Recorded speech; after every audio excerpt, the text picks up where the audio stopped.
Salut et bienvenue sur la chaîne YouTube du web magazine levélourbain.com. Aujourd'hui, je te parle d'un vélo électrique absolument complètement dingue. Alors déjà, il a un moteur de 750 watts, donc déjà on a un vélo bien puissant.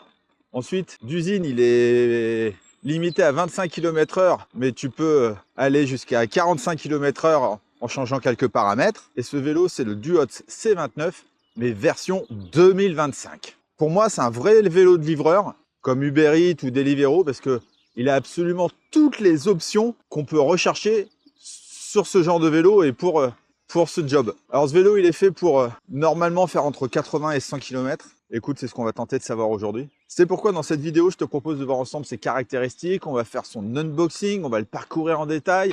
On va voir tous les paramètres qu'on peut changer.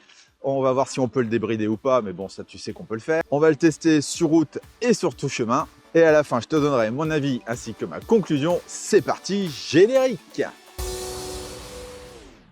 Bon, histoire de savoir à qui on a affaire, on va voir ensemble ses principales caractéristiques. Alors déjà, le Duot C29, il existe en plein de versions différentes. Tu as la version avec une batterie ou avec deux batteries, une version avec frein mécanique ou frein hydraulique, avec ou sans sacoche.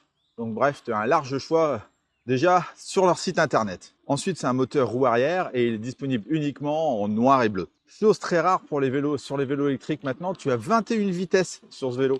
Donc tu as un dérailleur avant et un dérailleur arrière. Mais ça, tu vas le voir un petit peu plus loin quand je te parlerai du moteur, etc., etc. Tu as aussi une manette d'accélération sur ce vélo. Donc normalement, elle est censée t'aider à rouler jusqu'à 6 km/h, mais tu peux faire plus. Il convient pour une personne entre 1m70 et 1m90, donc c'est plutôt pour les grandes personnes, et des personnes pouvant peser jusqu'à 120 kg. Sur ma balance, le vélo il fait 27 kg, ce qui est plus que raisonnable pour ce genre de vélo. Et il est vendu avec des garde-boue en plastique qui sont vraiment ultra cheap. Franchement, je te conseille de les changer direct parce que c'est vraiment de la merde. Comme je te l'ai dit tout à l'heure, tu as aussi une pochette pour mettre ton smartphone et une prise USB pour le recharger. Le vélo est actuellement disponible à 849 €, donc on est en avril 2025, donc tu as 100 € de réduction, ce qui est complètement dingue. Et ce qui est fou, c'est d'avoir un vélo avec autant d'accessoires, aussi bien équipé, avec un moteur aussi puissant à moins de 1000 balles. Et en plus, grâce à moi et à Duot, tu as un code de réduction qui permettra d'économiser encore quelques euros supplémentaires. Donc merci à eux. Je te mets le code là-haut et le lien dans la description. Voilà pour les grandes lignes. Ensuite, on a un cadre en aluminium 6061 comme la majorité des cadres de vélo et il fait 179 cm de long. Tu n'as pas d'insert dessus pour y fixer un antivol ou un porte-gourde. Ça, c'est vraiment dommage, mais ça, c'est parce que toute la place, elle est prise par la batterie. Ensuite, tu as un porte-bagages arrière qui est fourni, qui peut supporter un poids de 12 kg. Et ce qui est bien, c'est que tu peux mettre tes sacoches dessus. Et du coup, ce vélo en fait un vrai vélo taf. Et comme je te disais aussi, pour les livreurs Deliveroo ou Uber Eats, c'est top aussi pour eux pour pouvoir mettre une grosse sacoche. Et sinon, si c'est juste pour aller bosser, bah, tu mets comme moi tes sacoches. Moi, c'est mon matos photo et vidéo aujourd'hui que j'ai mis à l'arrière. Et enfin, on a une très bonne béquille. Voilà pour les principales caractéristiques. Maintenant, unboxing. Alors, quand tu reçois le vélo, tu le reçois dans un bon gros carton avec de la mousse à l'intérieur. Bref, le vélo est vraiment ultra bien protégé. Tu as également tous les accessoires qui vont bien, hein, le porte-bagages, les garde-boue, le cintre, le chargeur, la batterie, bref, des outils. Tu l'as compris, c'est à toi de monter tout ça. Alors en plus, tu as une notice, mais c'est une notice en anglais. Écoute, elle t'aidera à monter le vélo. Et puis sinon, Duot, ils ont fait aussi une vidéo explicative sur le montage du vélo. Je te mets le lien dans la description. Ça te sera bien utile. Et dis-toi qu'il m'a fallu une trentaine de minutes à peu près pour monter entièrement le vélo. Alors avant d'aller tester le vélo, il faut bien évidemment charger la batterie. Donc on a une batterie lithium-ion de 720 Wh, 48 volts et 15 ampères. C'est un truc de dingue. On a vraiment une batterie ultra puissante. Je ne sais pas combien je vais faire de kilomètres.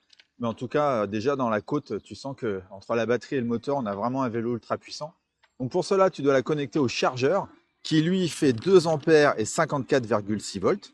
Donc soit tu le fais directement sur la batterie qui est sur le vélo en soulevant le petit capuchon et en pluguant le chargeur, ou alors tu enlèves la batterie à l'aide de la clé, tu prends ta batterie et tu la recharges chez toi ou à ton taf. Alors attention, n'oublie pas, il y a un petit bouton on-off quand même sur cette batterie. Et dis-toi qu'il faudra à peu près entre 6 et 8 heures pour recharger complètement la batterie. Et tiens Antoine, derrière ton écran, si jamais tu veux me soutenir et m'encourager à faire toujours plus de vidéos, je t'invite à liker, c'est le petit bouton ci-dessous, et à t'abonner à la chaîne si ce n'est pas déjà fait.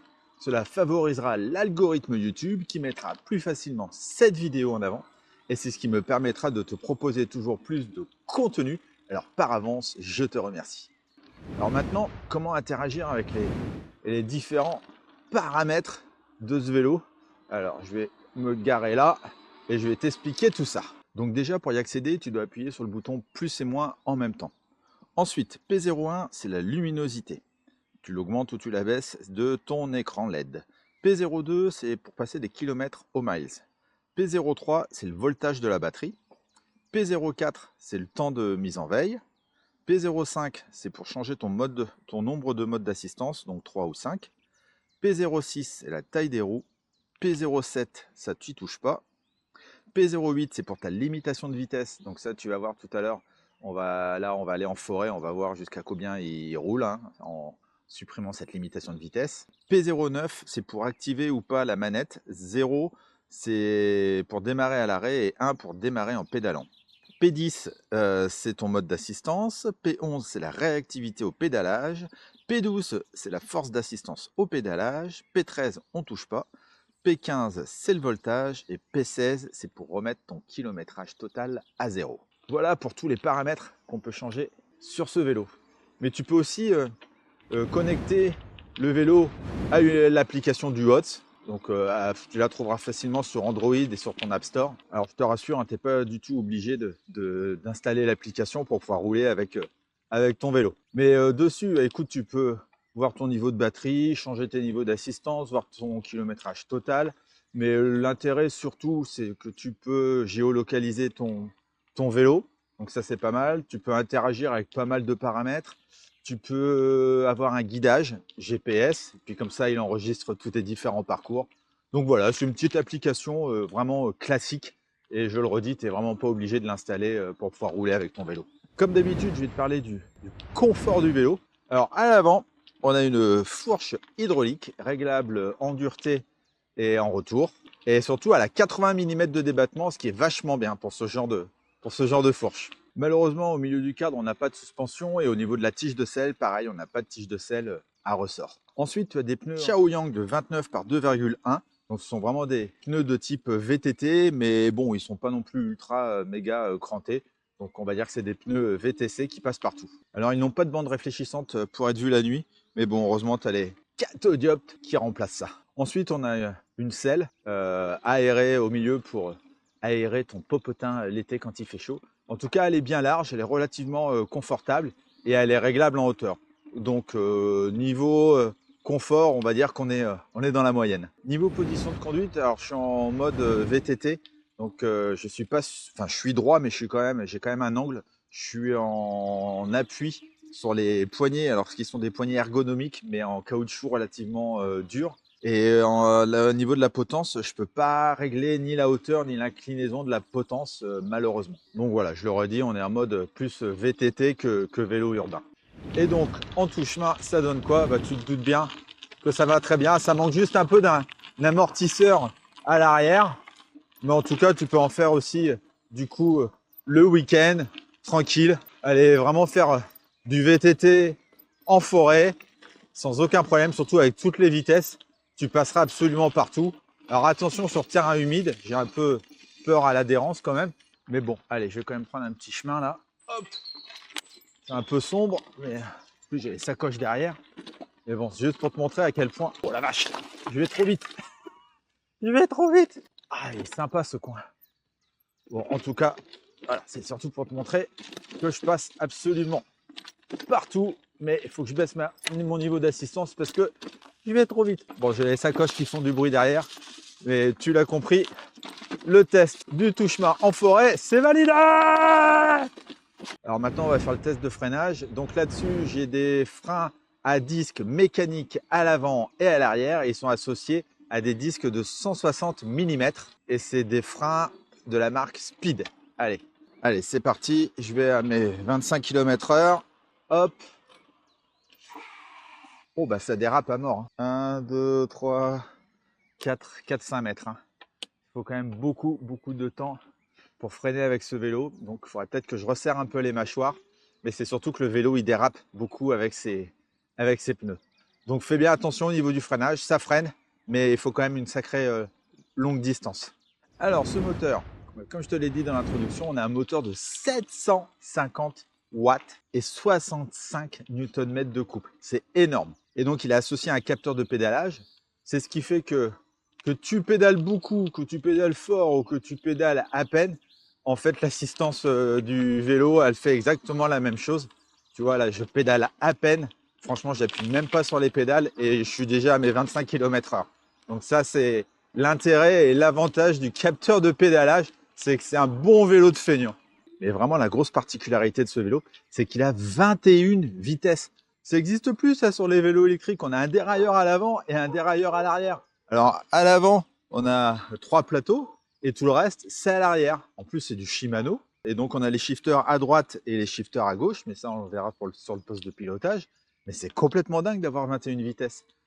Et donc, c'est ce qui fait que tu peux aussi rouler sans problème, même si tu n'as plus de batterie avec ce vélo. C'est pour ça que les livreurs, ils aiment bien aussi ce vélo, parce que quand ils n'ont plus de batterie, ils peuvent quand même continuer de pédaler sans trop d'efforts. Donc, le vélo te propulse jusqu'à 25 km/h.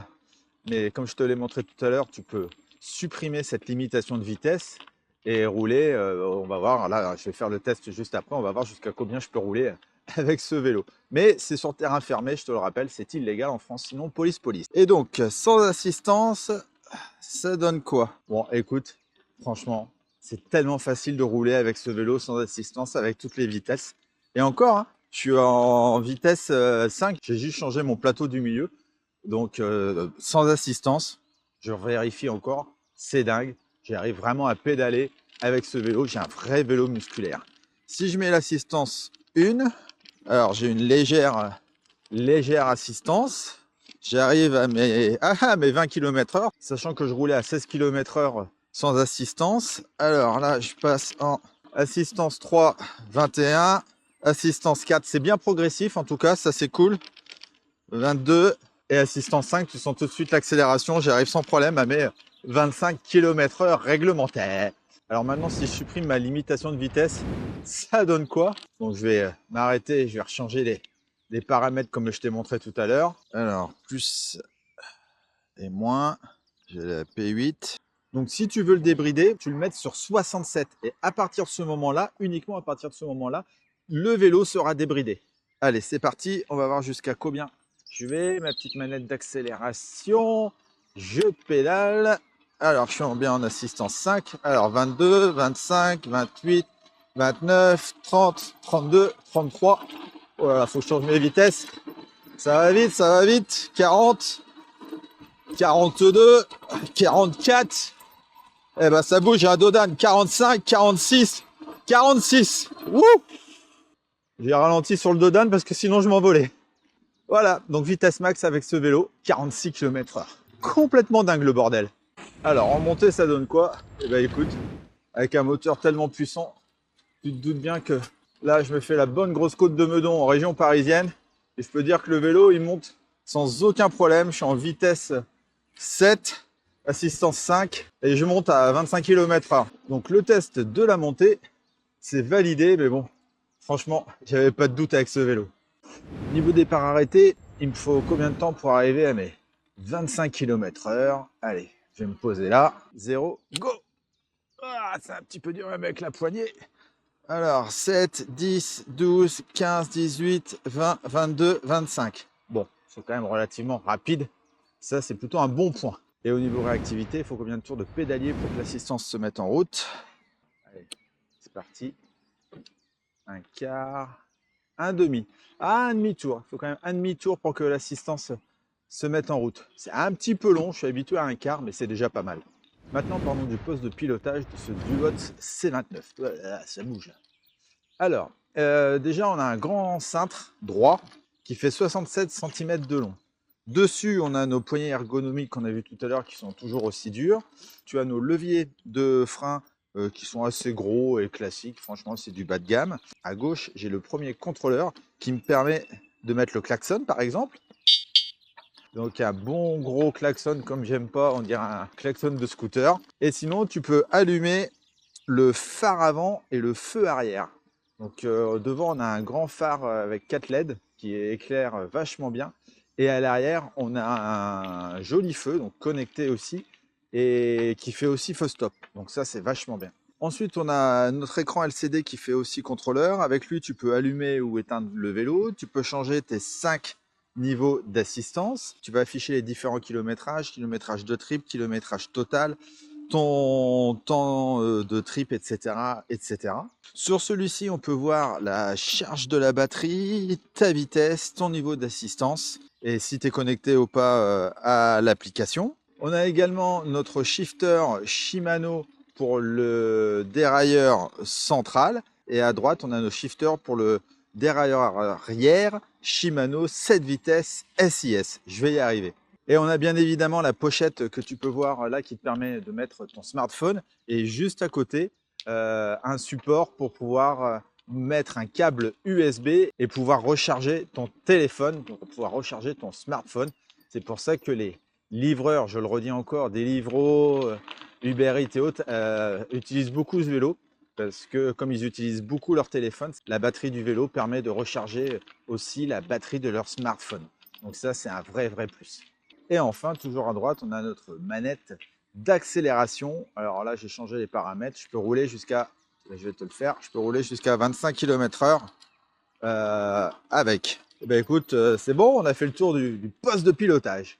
Niveau autonomie, écoute, normalement le vélo est censé faire entre 80 et 100 km. Bien évidemment, ça là, va dépendre si tu as beaucoup de côtes, de ton poids. Moi, je fais 80 kg. Si tu fais froid ou pas, parce que les batteries, elles n'aiment pas le froid. De comment tu utilises tes 21 vitesses, rien que ça. Donc écoute, moi j'ai fait 43 km et il me reste encore deux barres. Donc peut-être que je vais réussir à faire, allez, peut-être 70 km avec ce vélo, ce qui serait vraiment génial. En tout cas, je te marque là sur le côté exactement combien j'aurais fait jusqu'à presque épuisement total de la batterie. Donc faut pas aller quand même jusqu'à épuisement total, hein, c'est jamais bon pour les batteries. Et puis un petit conseil aussi, il faut toujours attendre que ta batterie soit bien froide avant de la recharger. Voilà pour les petits conseils. Donc maintenant les plus de ce vélo, eh bien écoute, ton rapport qualité-prix, hein, un vélo avec autant de puissance, avec autant d'accessoires à moins de 1000 balles, il n'y en a quasiment pas. En plus, tu as plein de versions disponibles avec ce vélo. Toujours dans les plus, donc la puissance, je viens de le dire. Franchement, on a un vélo super puissant qui te permet en plus d'avoir avec une grosse batterie, donc de faire pas mal de kilomètres. Donc ça, c'est vachement bien. On a 21 vitesses avec ce vélo, donc ce qui est très rare aussi. Et puis on a un vélo qui passe absolument partout, sur route ou sur tout chemin. Et avoir un vélo avec aussi la pochette comme ça et le chargeur USB, franchement, c'est top. Et les axes d'amélioration, car le vélo parfait, il n'existe pas. Les garde-boue, hein, c'est vraiment des garde-boue de merde. C'est quand même bien dommage. Franchement, je t'invite à les changer direct. Après, une tige de sel avec un ressort, ça serait quand même vachement bien et ça serait quand même vachement mieux. Et franchement, après, il est vraiment top, hein. J'ai vraiment pas grand-chose à dire sur ce vélo, surtout à un prix, mais à ce prix-là, quoi. C'est juste mais complètement dingue. Voilà, on arrive à la fin de cette vidéo et donc à la conclusion.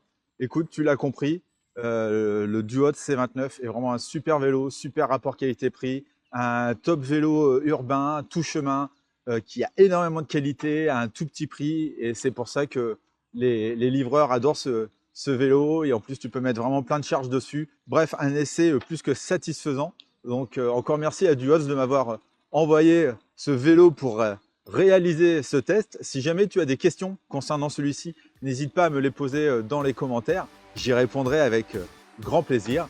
Et quant à moi, écoute, je te dis à très vite pour de prochaines vidéos du monde du vélo sur levélourbain.com. Ciao, ciao!